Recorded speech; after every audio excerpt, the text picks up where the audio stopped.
अगदी जलद व अचूक बातम्यांसाठी पाहत रहा महामीडिया 24 सदैव तत्पर। कोल्हापूर जिल्ह्यातील रुकडी जिल्हा परिषद व पंचायत समिती मतदारसंघात येत्या निवडणुकीच्या पार्श्वभूमीवर राजकीय हालचालींना वेग आला आहे।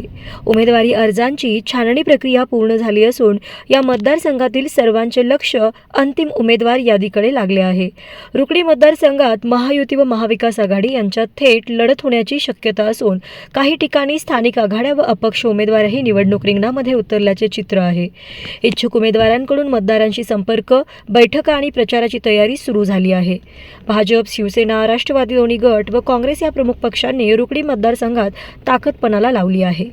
पंचायत समिती गण व जिल्हा परिषद गटासाठी स्वतंत्र उमेदवार देण्याची रणनीती काही पक्षांनी आखली आहे। स्थानिक पातळीवर विकास कामे, पाणीपुरवठा, रस्ते, आरोग्य व शिक्षण हे प्रमुख मुद्दे प्रचारात केंद्रस्थानी राहणार आहेत। दरम्यान राज्य निवडणूक आयोगाकडून जिल्हा परिषद व पंचायत समितीची अंतिम उमेदवार यादी जाहीर होणे बाकी असून ती जाहीर होताच रुकडी मतदारसंघातील लढतीचे स्पष्ट चित्र समोर येणार आहे।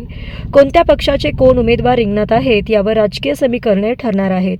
रुकडीसह मतदारसंघात समाविष्ट गावातील मतदारांमध्ये यंदाच्या निवडणुकीबाबत उत्सुकता असून बदल की सातत्य यावर चर्चा रंगू लागली आहे। अंतिम यादी जाहीर झाल्यानंतर प्रचार अधिक तीव्र होणार असल्याचे चित्र आहे। तर मग चला सबस्क्राईब करायला विसरू नका महामीडिया 24 न्यूज चॅनलला। महामीडिया 24 सदैव तत्पर।